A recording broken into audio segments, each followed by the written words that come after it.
우리 이든이가 있어서 조금 쉽게 설교가 될 수 있을 것 같아요. 이따 조금 있으면 아시게 됩니다. 근데 이든이 얼굴 이렇게 보셨죠? 참 이게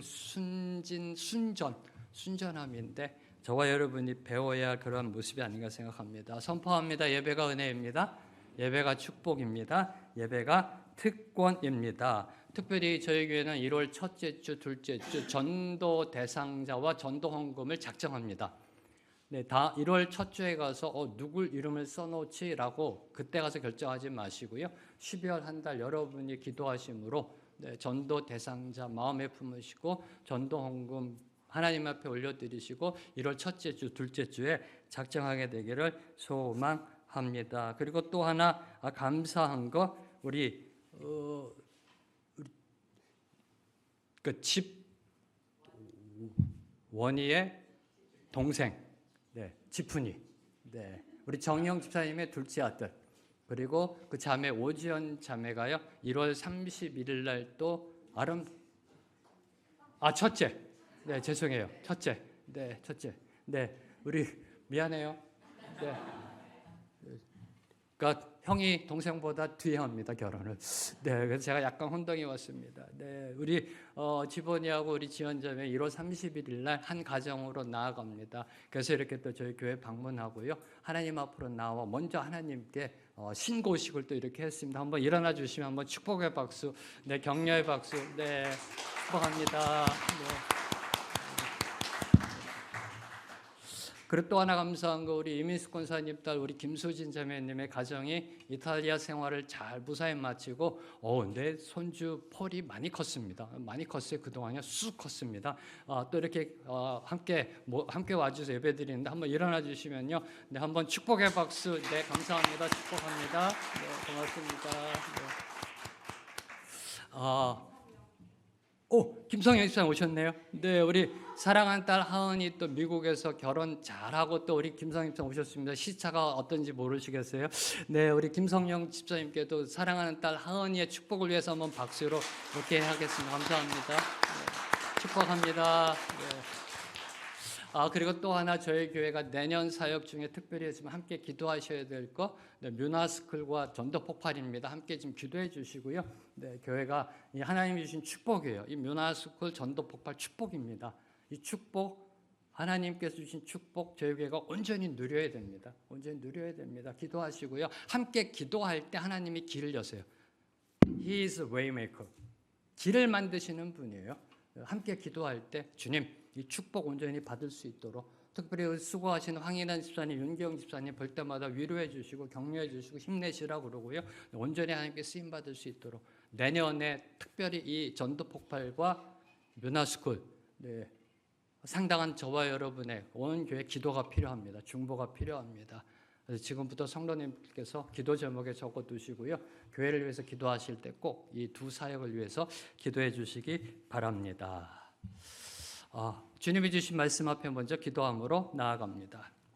하나님 감사합니다.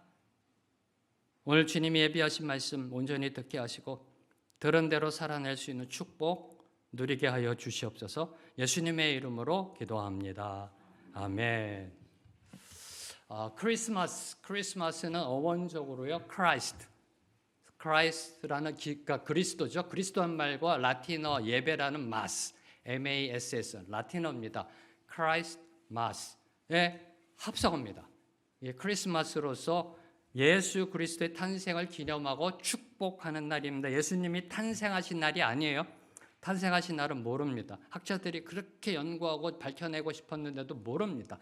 탄생하신 날이 아니라 그 탄생을 기억하고 예배하는 날로 주후 4세기 무렵부터 12월 25일로 정해 지금까지 기념하며 예배드리고 있습니다. 우리나라는 1884년에 크리스마스라는 개념이 처음으로 독립신문에 들어옵니다. 그리고 1949년 이승만 대통령에 의해 법정 공휴일로 제정되어 지금까지 법정 공휴일로 지키고 있습니다. 올해도 어김없이 찾아오는 이 크리스마스, 올해도 어김없이 오잖아요. 제가 예언합니다. 내년에도 어김없이 옵니다. 올해도 어김없이 찾아오는 이 크리스마스를 맞이하며 여러분에게 질문 한 가지를 던집니다. 인류 역사상 가장 위대한 인물 또는 지대한 영향을 미친 사람은 누구인가요? 속으로 다 예수님이라고 그러죠. 네. 예수님 말고 인류 역사 가운데 여러분이 생각할 때 정말 위대한 사람, 지대한 영향력을 미친 사람. 제가 한번 인터넷을 서치해봤어요. 인터넷 서치해봤더니 소크라테스, 아리스토텔레스, 알렉산더 대왕, 줄리어스 시저, 모하메드죠. 이슬람 창시자, 석가모니, 아이작 뉴턴, 아인슈타인 등등등등. 한국인은 없어요. 세종대왕 이순신 장군은 없더라고요. 이런 위대한 인물들이 있습니다. 인류 역사 가운데 정말 이 인류에 지대한 영향을 미친 사람들이 인물들이 쭉 이렇게 나열되더라고요.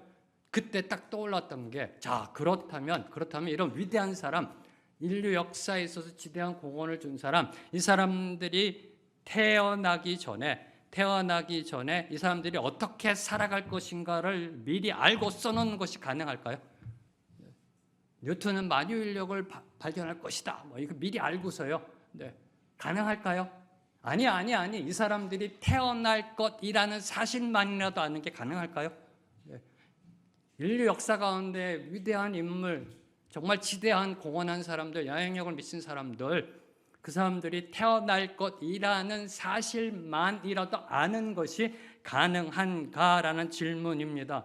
구약 성경에는요, 최소 30여 명의 사람이 약 1000년에 걸쳐, 모세부터 시작해서 말라기까지 약 1000년에 걸쳐 앞으로 미래에 태어날 한 사람에 대하여 믿기 어려울 정도로 정확하게 계시하고 있습니다. 앞으로 태어날 한 사람에 대해서 그 사람의 모습과 삶에 대해 구체적으로 예언하고 있습니다. 한 번도 본 적이 없습니다. 모세부터 말라기까지 1000년 동안 약 30여 명의 구약의 그 성경 저자들이 앞으로 태어날 한 사람에 대해서 정확하게 예언 계시하고 있습니다. 이 예언을 성취하신 분이 바로 예수 그리스도라는 겁니다. 여기까지는 저와 여러분이 압니다. 고개 끄덕끄덕합니다. 그런데 이 사실이 어마어마한 일이라는 겁니다. 보통 일이 아니라는 겁니다. 크리스마스가요, 그냥 보통 날이 아니라는 겁니다.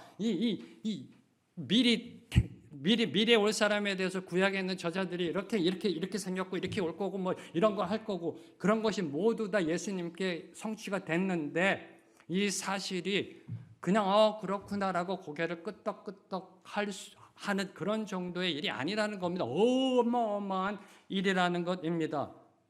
미국 패서디나 대학의 수학, 천문학, 과학 학장이셨던 피터 스토너라는 박사분이 계십니다. 이 피터 스토너 박사가 쓴 과학이 말하다, Science Speaks라는 책을 보면요, 역사상 특정 한 사람에게 8개의 예언이, 독립적인 예언이 성취될 확률은 10경분의 1이다. 10경분의 1, 10의 17승분의 1. 이 확률을 계산하는데 한 달이 걸렸습니다. 박사님과 제자들이. 인류 역사 가운데 8개 독립적인 예언이 있는데요. 이 예언이 어떤 특정 한 사람에게 예언이 성취될 확률이 10경분의 1, 10의 17승분의 1. 이럴 줄 알았습니다. 이게 어떤 확률인지 모르시니까 그냥 이렇게 덤덤한 거예요. 그냥 들어도요. 이렇게요.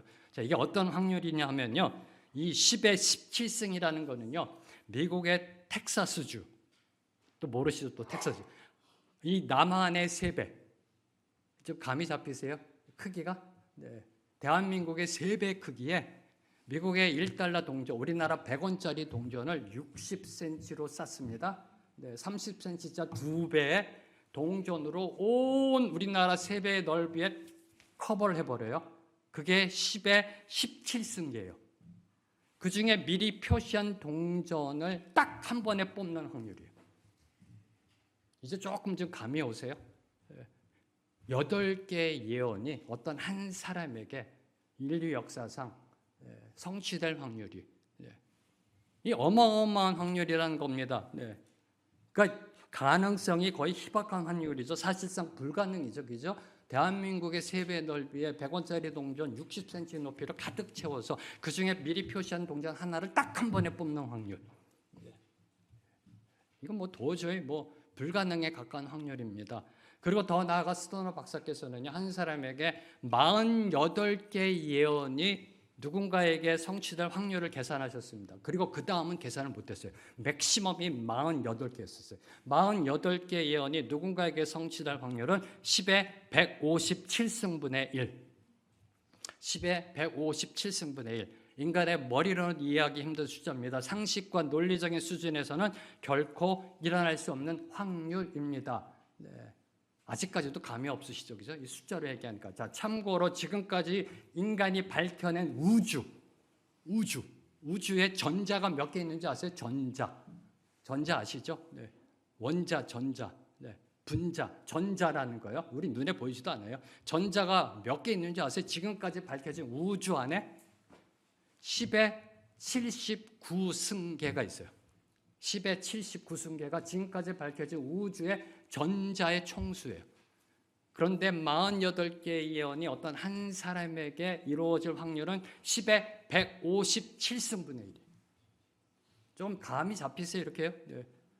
이거 불가능한 확률이라는 겁니다. 불가능한 확률. 사랑하는 성도 여러분 기억하십시오. 구약에는요, 최소 200개 이상의 메시아에 대한 예언이 기록되어 있고요. 이들 모두가 예수님께 성취되었습니다. 최소 200개. 최소 200개. 8개 예언이 어떤 한 사람에게 이루어질 확률이 10의 17승분의 1, 48개 예언이 어떤 한 사람에게 성취될 확률이 10의 157승분의 1. 근데 성경을 보면은 최소 200개 예언이 예수 그리스도에게 성취되었습니다. 성취되었어요. 이런 수학적으로 계산한다는 것은 불가능합니다. 그렇죠? 200개 이상의 예언이 성취되는 거, 스토너 박사도 48개 이상 더 이상 계산을 못했습니다. 인간의 이성과 논리로 설명이 안 됩니다. 다시 말해 예수님의 오심은요, 우연이 아니다라는 겁니다. 어쩌다 일어난 일이 아니다라는 것입니다. 세상에 그 어떤 위인도 위대한 인물도 예언하고 오지 않았습니다. 석가모니도 무함마드도 예언하고 오지 않았습니다. 예수님의 오심은 신의 섭리이고 역사라는 겁니다.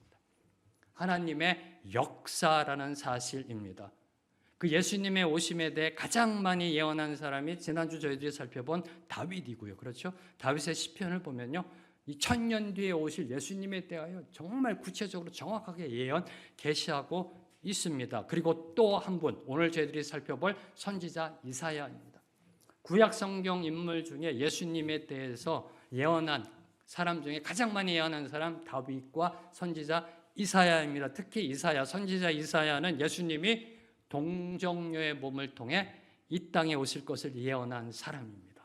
예수님의 동정녀 탄생을 예언한 사람이 바로 선지자 이사야입니다. 참고로 선지자 이사야는 예수님 오시기 700년 전 사람이에요.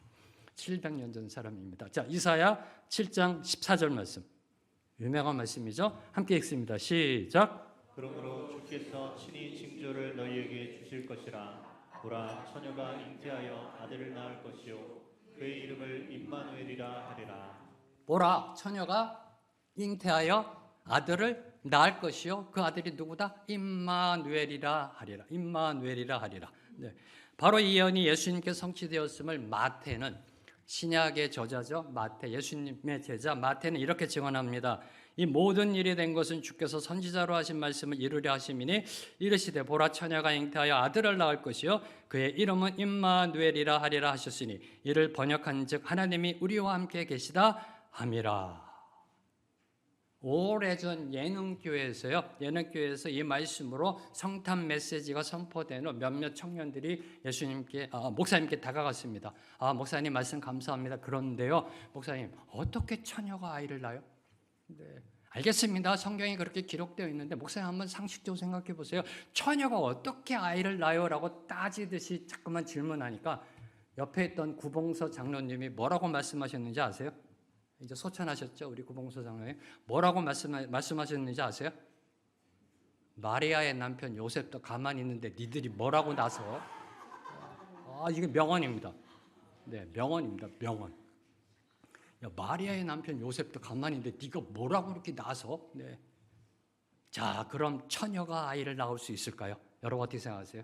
네, 형제님들은 모르실 거니까 우리 자매님들, 처녀가 아이를 낳을 수 있을까요? 처녀가 아이를 낳을 수 있을까요? 그 답은 yes. yes. 70, 80년 전이면 no, 불가능합니다. 지금은 처녀가 원하면 아이를 낳을 수 있습니다. 20세기 중반 이후 의학의 발달로 처녀가 아이를 낳을 수 있게 되었습니다. 인공수정. 사랑하는 남녀 관계없이 처녀가 원하면 얼마든지 아이를 낳을 수 있습니다. 그렇죠? 네. 원하면 얼마든지요. 인공수정을 통해서 아이를 낳을 수가 있습니다. 이게 팩트입니다. 그렇다면 인간이 할 수 있는 것을 신이 못한다? 그 신 믿지 마세요. 인간도 지금 처녀가 아이를 낳게 하잖아요. 지금요. 의학의 발달로. 그렇잖아요. 그런데 신이라는 존재가 인간이 하는 것도 못한다? 그게 신이에요. 가짜지. 그런 신 믿지 마시라는 겁니다. 예수님의 동정녀 탄생은요. 성령수정입니다. 성령수정. 마태복음 1장 18절 말씀. 예수 그리스도의 나심은 이러하니라. 그의 어머니 마리아가 요셉과 약혼하고 동거하기 전에 성령으로 잉태된 것이 나타났더니. 믿으시는지요? 인간은 인공수정해서 처녀가 아이 낳게 만듭니다. 2000년 전에 하나님은 성령으로 수정시키신 겁니다. 성령수정. 네. 마태복음 1장 18절 성령으로 잉태된 것이 나타났더니 믿으시는지요? 네. 오늘날 이 믿는 성도님들 중에서도 이 부분을 온전히 받아들이는 분이 그렇게 많지 않아요. 장로님들 중에서도요. 네, 가끔 있으십니다. 장로니까 그냥 아멘 하는 거지 속으로는요. 안 믿어지는 거예요, 이게요. 의외로 많으세요. 의외로 오늘날 현대 21세기 기독교인들 의외로 많으세요. 네. 여기 계신 분들 중에서도 100% 지금 못 받아들이는 분도 계실 거예요. 네. 그냥 성경이 그냥 그렇게 돼서 그냥 넘어가자. 이렇게 그냥 이제 어떻게 하다 보니까 안수 집사까지 됐고 권사까지 됐는데 그냥 가자. 뭐 이게 뭐 중요하냐? 이렇게 신앙생활하는 분들이 많으세요. 예. 참고로 이 이슬람의 쿠란이죠. 이슬람의 경전. 이 코란 수라 19장 19절부터 21절을 보면요. 예수님의 동정녀 탄생을 인정하고 있습니다. 받아들이고 있습니다. 예. 쿠란을 보면은 예수님이 동정녀 탄생하셨다라고 기록되었고요. 그걸 받아들이고 있고요. 무슬림들이 그걸 읽고 있습니다. 쿠란 19장. 예. 만약 예수님이 처녀 마리아를 통해 이 땅에 오셨으면 믿겨지지 않는다면 그 무슨 신화 같은 이야기라고 생각한다면 여러분의 신앙은 무슬림보다 못한 신앙이에요. 무슬림도 받아들이고 있어요. 자, 예수님이 오시기 전 700년 전 선지자 이사야는 하나님의 계시를 받아 선포하였습니다. 처녀가 잉태하여 아들을 낳을 것이요 그 이름을 임마누엘이라 하리라. 그리고 그 아들이 반드시 태어날 것을 힘주어 예언합니다. 오늘 말씀 6절 말씀 함께 읽습니다. 시작.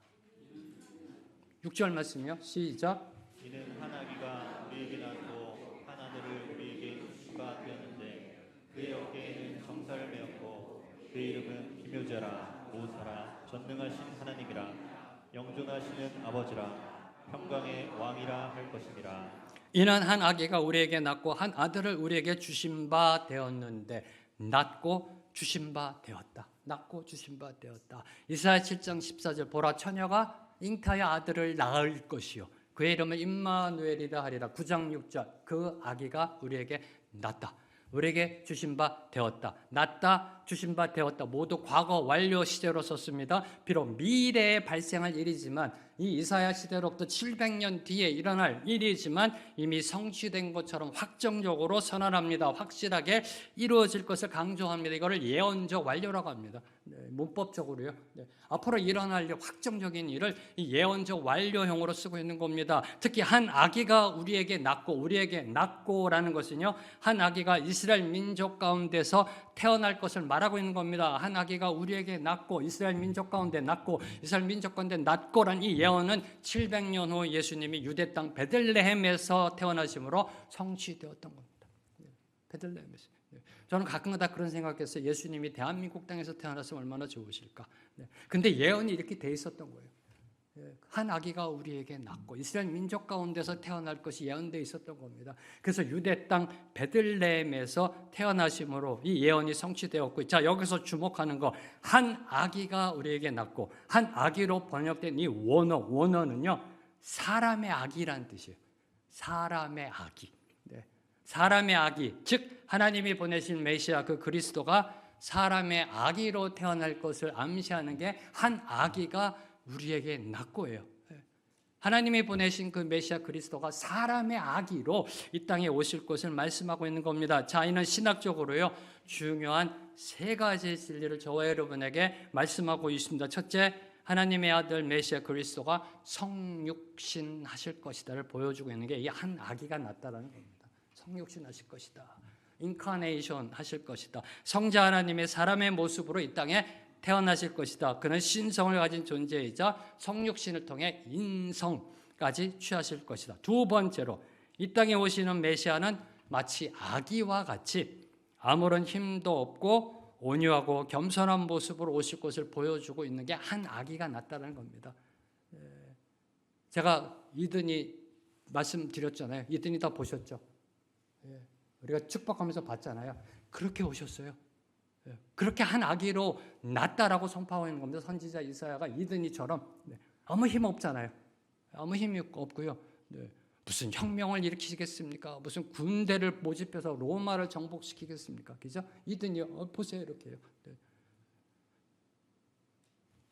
아무런 힘이 없이 온유와 겸손으로 오실 모습을 보여주고 있는 게 바로 한 아기라는 단어 속에 들어가 있는 겁니다. 자, 이는 메시아가 그리스도가 인간이 기대하던 그 소망대로 인간의 상식과 그 이성을 벗어나는 모습으로 오실 것을 보여주고 있는 것입니다. 사람들은요, 메시아 그리스도 구원자가 올 때 힘 있는 자가 오기를 원합니다. 다윗 왕처럼 힘 있는 자, 정복자, 혁명가, 힘 있는 자가 와서 뒤집어 놓기를 원해요. 그런데 한 아기로 온다는 것은 세상과는 반대라는 겁니다. 역설이라는 겁니다. 세상의 기대대로 오지 않으실 것이며, 그리고 세상의 힘의 논리가 아니라 온유와 겸손으로 구원을 이룰 것을 암시하고 있는 게 한 아기라는 단어이고요. 그리고 또 하나 묵상한 거, 하나님이 이렇게 보낼 수도 있잖아요. 그냥 장성한 성인으로 보낼 수도 있잖아요. 이렇게요. 우리나라도 보면 뭐 마늘 먹고 인간이 되고 뭐 이런 이야기 있잖아요. 그죠? 곰이 마늘 먹고 인간이 되고. 그냥 성인으로 오실 수도 있잖아요. 뚝 떨어져서 하늘에서. 그게 아니라 한 아기로, 아기 탄생으로 오신다는 것은 온전한 인간으로 오신다는 겁니다. 완전한 인간으로 오신다. 완전한 하나님이신 그분이 완전한 인간으로 오실 것을 보여주고 있는 게 한 아기라는 겁니다. 세 번째로 낮고는 수동태입니다.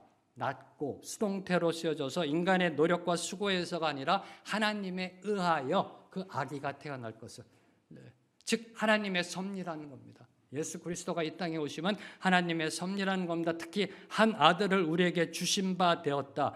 주신 바 되었다는 것은 한 아들이 우리에게 선물로 주어졌다는 겁니다. 선물로 주어졌다. 원어적 의미가요, 우리에게 주신 바 되었다는 뜻은요, 선물로 주셨다라는 겁니다. 선물은 값을 치르거나 그리고 그것을 갖기 위해, 얻기 위해 무엇을 할 필요가 없습니다. 그렇죠? 네. 그게 선물이잖아요. 뇌물은 우리가 뭔가를 해야 돼요. 뇌물 받았으니. 근데 선물은요, 우리가 값을 치를 필요도 없습니다. 그 선물을 받기 위해 우리가 또 뭘 해야 할 것도 필요가 없습니다. 그냥 받으면 됩니다. 감사함으로 받으면 된다라는 겁니다. 그 선물이 바로 예수 그리스도이시라는 겁니다. 그 선물이 바로 예수 그리스도. 예수 그리스도는 우리에게 값없이 주신 하나님의 선물, 우리에게 예수 그리스도는 가장 큰 은혜의 축복이요, 가장 큰 선물임을. 이번 크리스마스 어떤 선물 받기를 원하세요? 어떤 선물 받기를 원하세요? 한번 묵상해 보시기 바랍니다. 자, 우리에게 선물로 주신 바 된 아기, 그 아들의 이름은 기묘자, 모사, 전능하신 하나님, 영존하신 아버지, 평강의 왕이다라고 선포하고 있습니다. 자, 한 아기가 태어났습니다. 한 아기가 태어났는데 그는 전능하신 하나님이며 영원하신 아버지며 평강의 왕이라 할 것이다. 감이 안 잡히세요? 한 아기가 태어났어요. 형용사 수식어 뺍니다. 전능하신 뺍니다. 영존하신 뺍니다. 평강에 뺍니다. 어떻게 돼요? 한 아기가 태어났는데 그분이 하나님, 아버지, 왕이라는 겁니다. 심플해졌죠? 한 아기가 태어났는데 그 아기가 누구라는 거예요? 하나님이고 아버지고 왕이라는 겁니다. 도대체 무슨 소리예요? 이런 일이 어떻게 가능해요? 어떻게 가능할까요?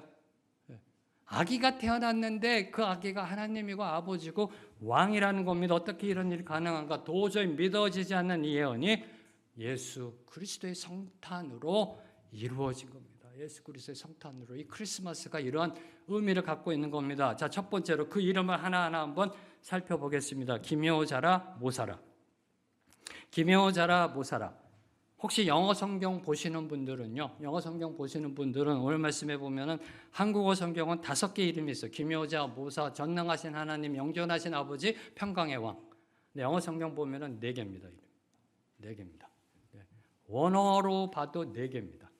기묘자라 모사라가 별도의 2개의 특별한 이름이 아니라 한 이름입니다. 한 이름. 기묘자라 모사는 모사의 기묘자라는 뜻입니다. 영어 성경에 보면은 Wonderful Counselor, Wonderful Counselor라고 번역이 되어 있는. 자, 이 기묘자라는 것은요, 뜻이 신비하다, 오묘하다는 뜻으로 인간의 경험과 이성으로는 도저히 이해할 수 없는 기이하고 놀라운 것을 의미하는 게 기묘하다는 겁니다. 그렇죠? 요새 기묘하다는 말 잘 안 써요. 안 쓰는데 무슨 뜻인지는 압니다.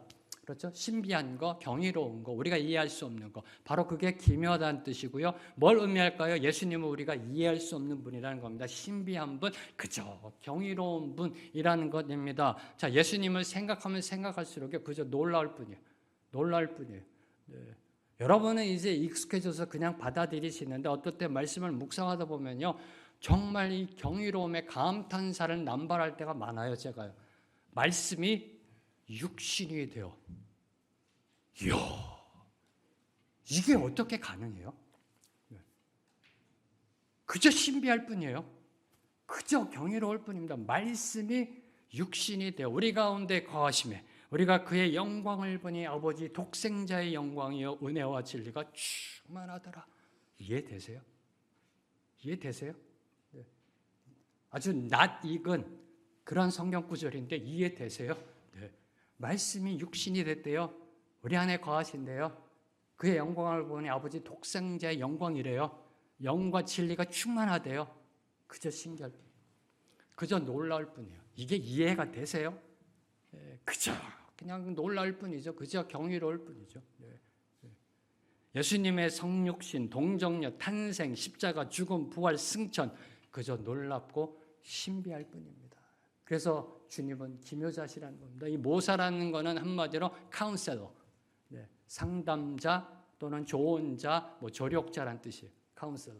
이 모사라는 거는요, 네, 이 한자대로 모사에서 약삭 바르고 지혜 있고 막 이렇게 간신처럼 막 이렇게 꾀를 내고 이런 뜻이 아니라, 네, 상담가, 조력자 또는 조언가, 위로자.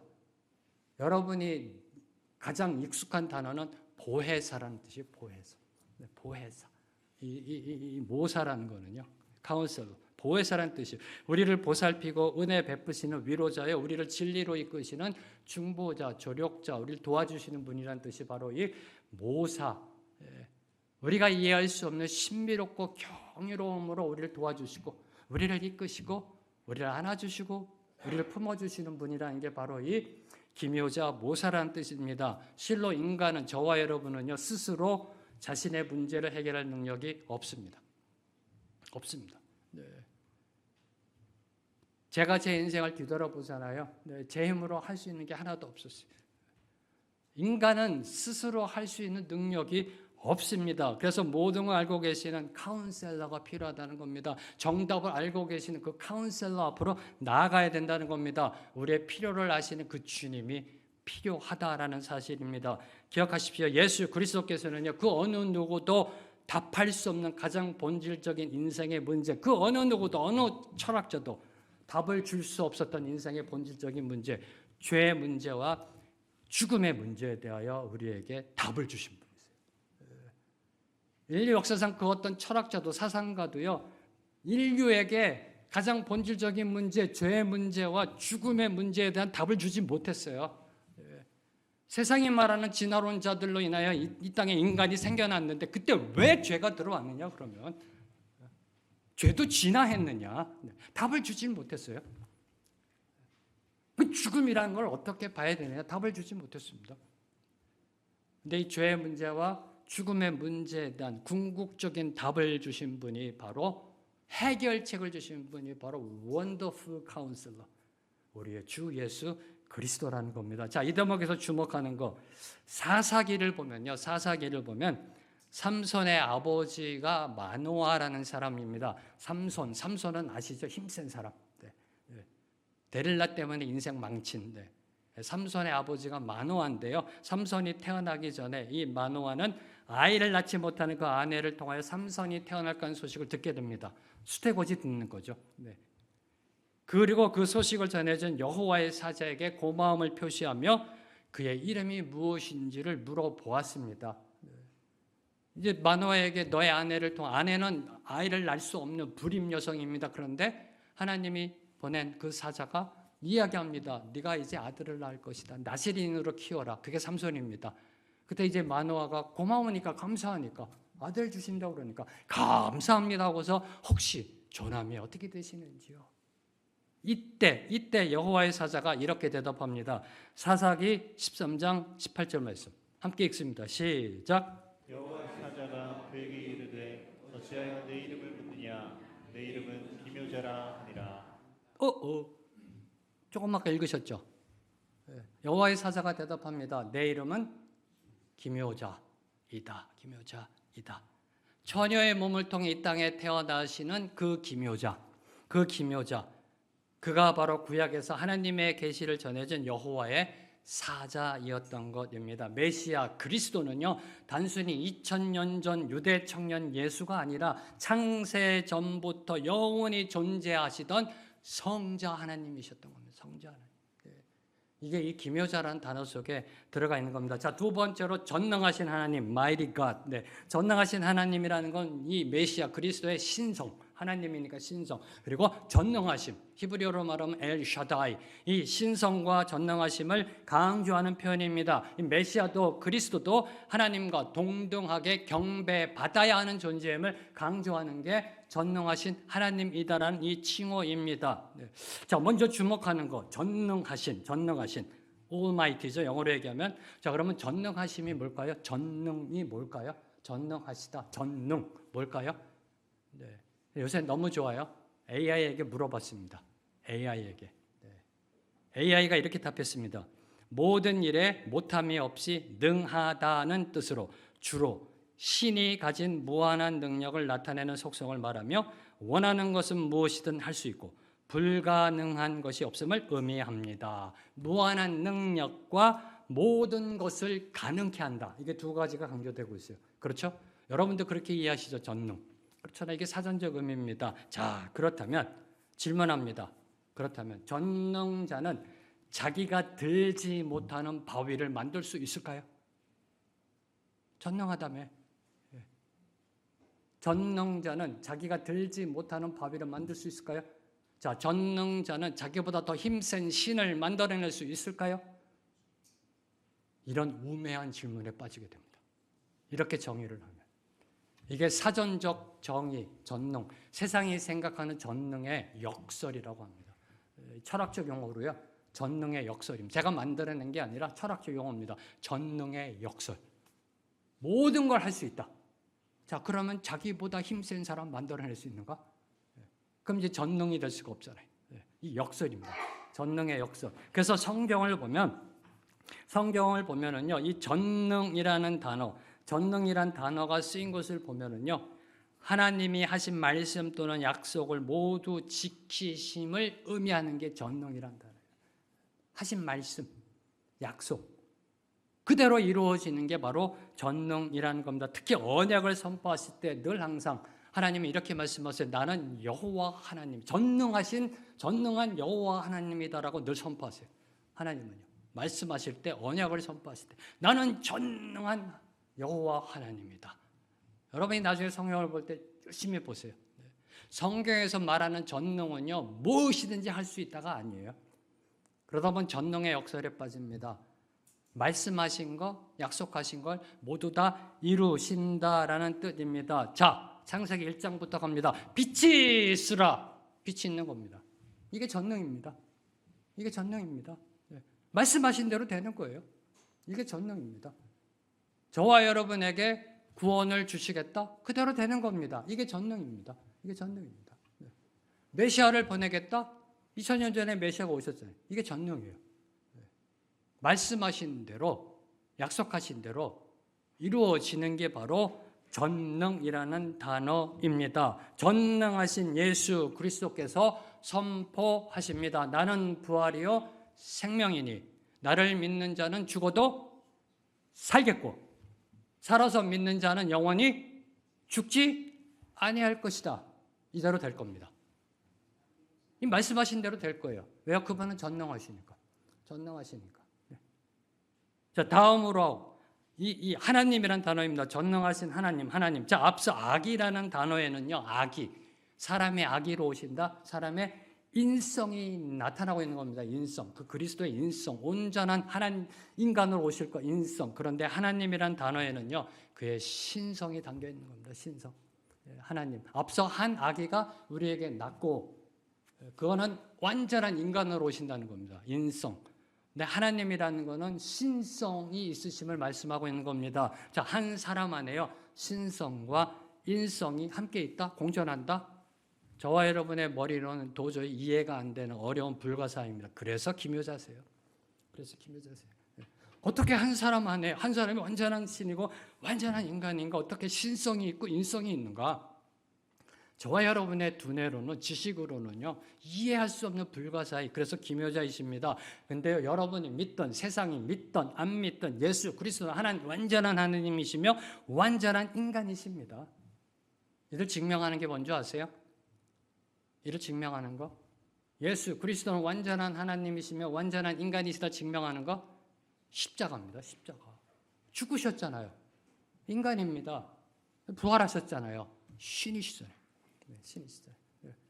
부활에 있어서는 부활절 때 계속해서 여러분에게 말씀드렸어요. 부활은 빼도 박 수 없는 증거들로 넘쳐나는 역사적인 팩트라는 겁니다. 증인들이 있고요. 현장 증거물이 있고요. 내년 부활절 때 또 한 번 부활의 능력에 다시 한번 선포할 텐데 다시요. 주님이 인간이고 하나님이셨다. 그 안에 인성과 신성이 있었다를 증거하는 가장 대표적인 게 십자가입니다. 죽으셨잖아요. 그러니까 인간이지. 근데 부활하셨잖아요. 그러니까 신이지. 세 번째로 영존하시는 아버지다. Everlasting Father라고 합니다. 영존하신 아버지. 한 아기가 태어났는데요. 그분이 기묘자, 모사, 전능하신 하나님, 영존하시는 아버지. 그리스도가, 메시아가 영존하신 아버지다. 한 아기로 나실 분이 아버지다. 이 또한 기묘한 일 중에 하나입니다. 한 아기로 태어나실 분이 아버지다. 이게 기묘한 일이죠. 기묘한 일이죠. 국어 사전적으로는 말도 안 되는, 지금 논리적으로는 말도 안 되는 겁니다. 한 아기로 태어나실 분이 아버지다. 아버지다. 한 아기로 태어나실 분이 아들이다. 그러면 맞죠, 논리적으로. 이 기묘한 일 중에 하나입니다. 그럼 뭘 의미할까요?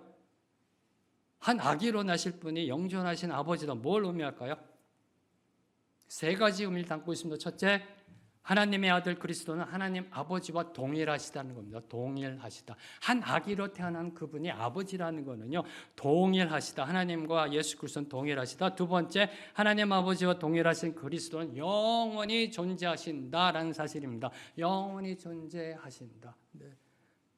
사사기에 등장하셨던 여호와의 사자로서 창세전에 하나님과 함께 창조 사역을 이루셨고, 마지막 이 세상 끝날에 다시 오셔서 영원한 메시아 왕국을 세우시고 다스릴 그분, 영원한 존재하시는 분이다라는 겁니다. 그리스도는 하나님의 본체이십니다. 본체, 하나님의 본체. 그러니 영원하다라는 것은 당연한 것입니다. 자, 세 번째로 영존하시는 그 그리스도는 우리 믿는 자들을 영원히 돌보시는 아버지가 되신다는 뜻이 들어가 있는 겁니다. 아버지가 되신다. 영존하신 아버지란 뜻에는요, 그분이 우리를 돌보시는 아버지가 되신다는 겁니다. 그리스도는 아버지의 마음을 지니시고 아버지의 마음으로 그 자녀된 우리 모두를 끝까지 지켜주시고 보호하여 주시는 주님이시라는 겁니다. 이게 영존하신 아버지란 뜻에 들어가 있는 겁니다. 아버지의 마음으로 우리를 품어주신다, 안아주신다는 겁니다. 그 그리스도의 사랑에서 우리를 끊어낼 것은 아무것도 없습니다. 아무것도 없습니다. 오늘도 주님은 약속하십니다. 내가 너희를 고아와 같이 버려두지 아니할 것이다. 아니할 것이다. 히브리서 13장 5절 말씀, 내가 결코 너희를 버리지 아니하고 너희를 떠나지 아니하리라. 이게 영존하신 아버지의 뜻이 들어가 있는 겁니다. 마지막으로 평강의 왕, 평강의 왕. 자, 이는 그리스도 메시아가 왕으로 오실 것, 왕으로 오실 것.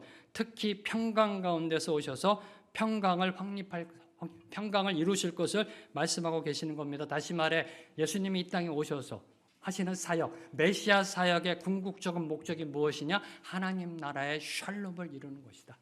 샬롬을 이루는 것임을 보여주고 있는 것입니다. 이를 확증하는 것이 예수 그리스도께서 이 땅에 오신 날 2000년 전 첫 번째 크리스마스 날, 첫 번째 크리스마스 날 하늘의 천군 천사들이 소리 높여 떼창한 찬양.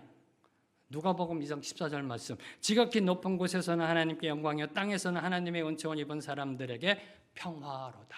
평화로다. 예수 그리스도가 이 땅에 오신 이유, 그 이유 중에 하나는요, 이 땅에 하나님의 은총 받은 자, 하나님의 은혜 받은 자, 하나님이 기뻐하는 자, 즉 하나님의 구원 받은 자들, 저와 여러분 중에 평화가 이루어지기 위해서, 저와 여러분이 평화를 누리게 하기 위해서 주님이 이 땅에 오신 겁니다. 누구 중에요? 하나님의 은총을 입은 자들 중에, 하나님의 구원받은 자들 중에 저와 여러분 믿는 자들 가운데 하나님의 온전한 평화. 그래서 한 아기는 평강의 왕으로 이 땅에 오셨던 것입니다. 그래서 주님은 요한복음 14장 27절을 보면 이렇게 선포하셨습니다. 평안을 너희에게 끼치노니 곧 나의 평안을 너희에게 주노라. 그리고 그 평안을 주시기 위해 십자가에 달려 죽으셨습니다. 골로새서 1장 20절 말씀. 그의 십자가의 피로 평화를 이루사. 평화를 이루사. 네.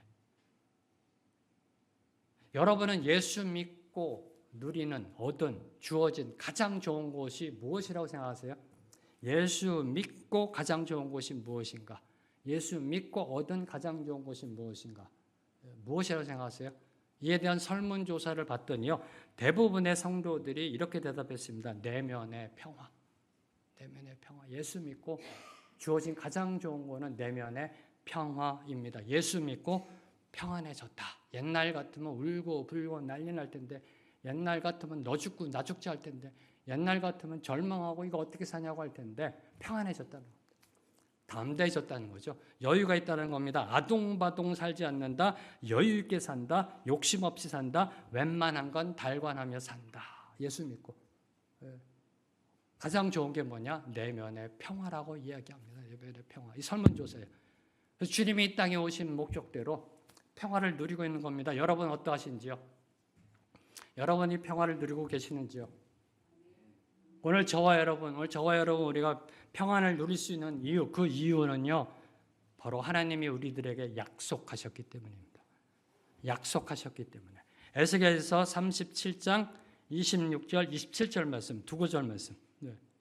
함께 읽습니다. 시작. 내가 그들과 평의 언약을 세워서 영원한 언약이 되게 하고 또 그들을 견고하고 번성하게 하며 내 성소를 그 가운데에 세워서 영원히 이르게 하리니 내 처소가 그들 가운데에 있을 것이며 나는 그들의 하나님이 되고 그들은 내 백성이 되리라. 내가 하나님이 그들과 하나님의 백성들과 화평의 언약을 세워서 영원한 언약이 되게 하고 하나님 우리 믿는 자들에게 평화를 주시기를 약속하셨습니다. 네, 이대로 이루어집니다. 전능하신 분이니까. 그것도 영원한 평화를 주시겠다고 언약을 맺으셨습니다. 그 언약은 그 말씀대로 이루어져 왔고 지금 이루어지고 있습니다. 왜요? 전능하신 하나님이니까. 전능하신 하나님이시니까. 하나님이 약속하신 평화는 이미 우리 모두에게 임하였습니다. 임하였습니다. 자, 그러면 어떻게 우리에게 임한 이 평화를 누릴 수 있는가라는 질문입니다. 그렇죠? 네. 어떻게 하면 이걸 누릴 수 있는가? 우리에게 임해 있습니다. 어떻게 하면 이거를 우리가 누릴 수 있는가? 그 답은 바로 내 성소를 그 가운데 세워서 영원히 이르게 하리니 내 처소가 그들 가운데 있을 것이니 이겁니다. 어떻게 이 평화를 누릴 수 있는가? 이미 저와 여러분에게 주어졌습니다. 평화는요. 샬롬이. 근데 어떨 땐 저희들이 이걸 누려요.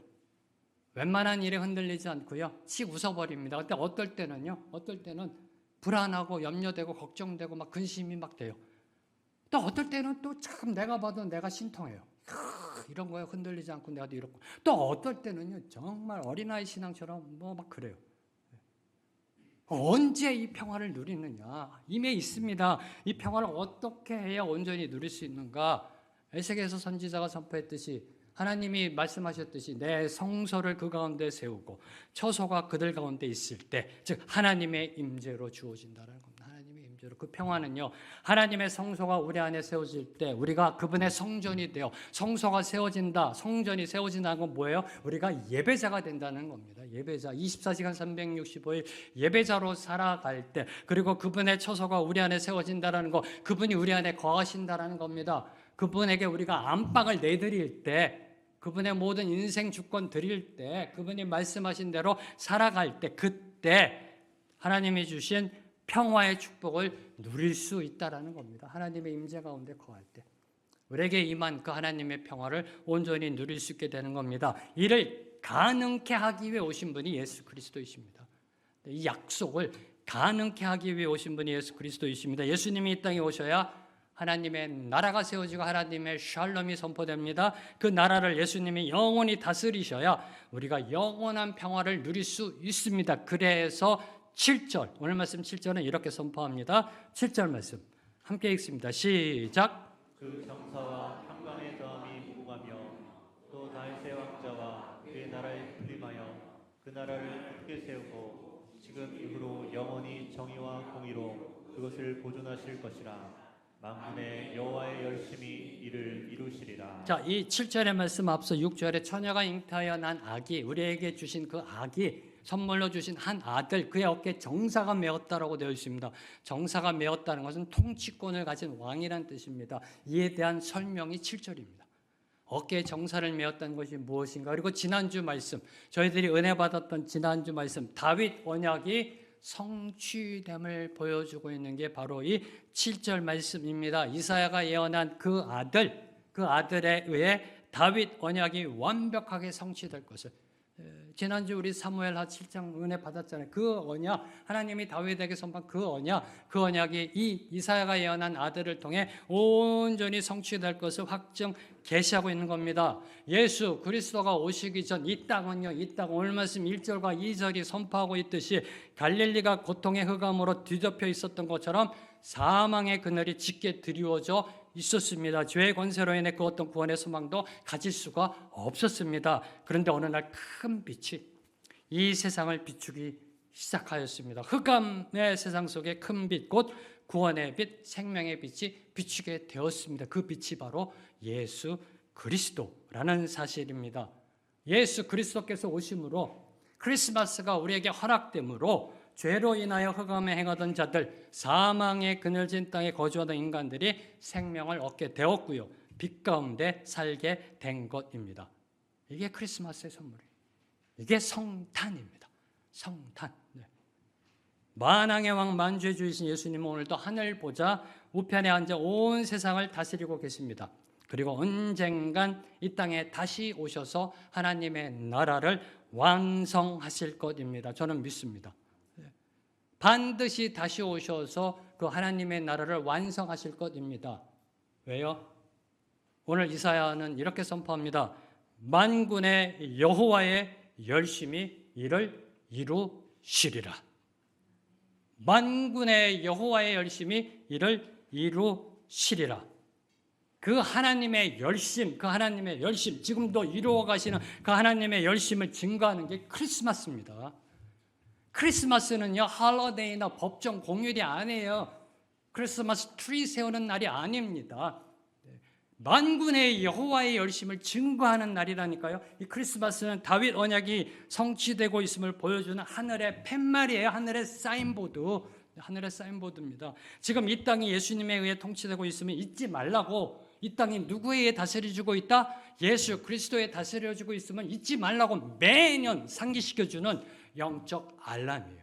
크리스마스는 우리가 잊어버릴까 봐 매년 크리스마스를 우리로 하여금 듣고 보고 은혜 받게 하시잖아요. 만군의 여호와의 열심히 이를 이루리라. 그 증거가 바로 크리스마스라는 거예요. 크리스마스. 완전히 이루어질 때까지 크리스마스는 계속 진행형일 겁니다.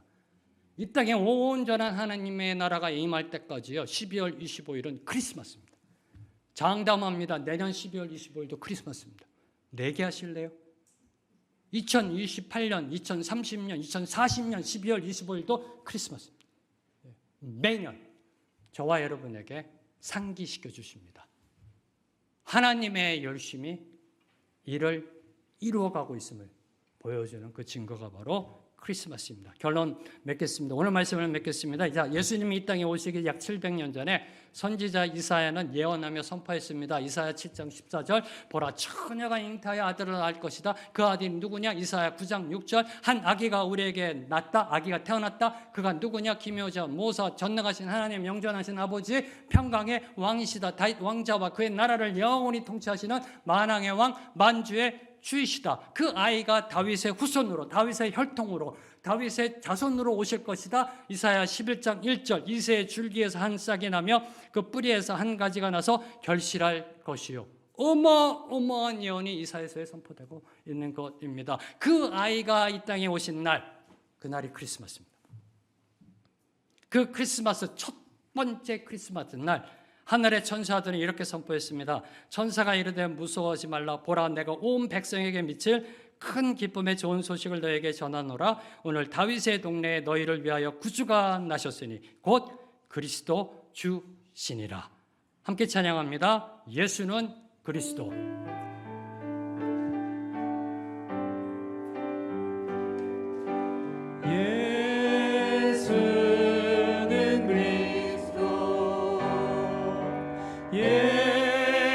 예수는 주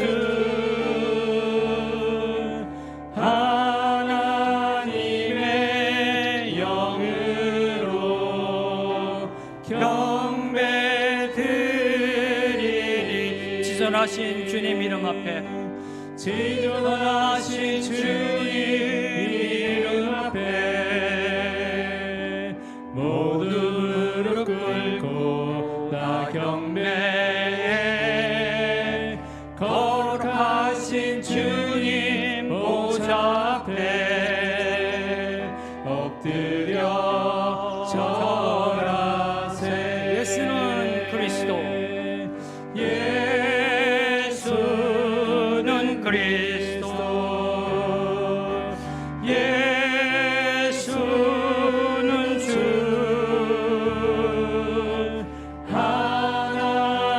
하나님의 영으로 경배 문들아 머리 들어라. 문들아 머리 들어라. 들릴지어다 영원한 문들아. 영광의 왕 들어가시도록. 왕 들어가시. 영광의 왕 들어가신다. 예, 왕. 다시 한번 선포합니다. 문들아 머리 들어라. 문들아 머리 들어라. 들릴지어다 영원한 문들아. 영광의 왕 들어가시도록. 영광의 왕 들어가신다. 영광의 왕 위시뇨. 영광의 왕이시뇨. 강하고 능하신 주로다. 강하고 능하신 주로다.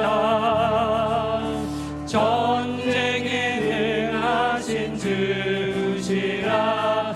다 찬양 위대하신 왕께 만세. 왕께 만세. 왕께 만세. 당신은 영광의 왕이라. 다 찬양 위대하신 왕께 만세. 왕께 만세. 왕께 만세. 왕께 만세. 당신은 영광의 왕이라. 다 찬양 위대하신 왕. 주님 왕께 만세 왕께 만세로 나아갑니다. 우리에게 나신 그 한 아기, 우리에게 선물로 주신 한 아들, 그분이 바로 기묘자여 모사여 전능하신 하나님이여 영존하신 아버지 평강의 왕, 우리의 주 예수 그리스도이심을 선포합니다. 이번 성탄절을 맞이하여 다시 한번 성탄의 의미 속으로 들어갑니다. 성탄의 의미 올바로 제대로 알아 이 땅에 하나님의 나라가 이루어진 그날, 만군의 여호와 열심히 이루는 그 나라를 소망하며 나아가는 우리 모두가 되게 하여 주시옵소서. 예수님의 이름으로 기도합니다. 아멘. 다 함께 일어나셔서 주님 앞에 봉헌하시겠습니다.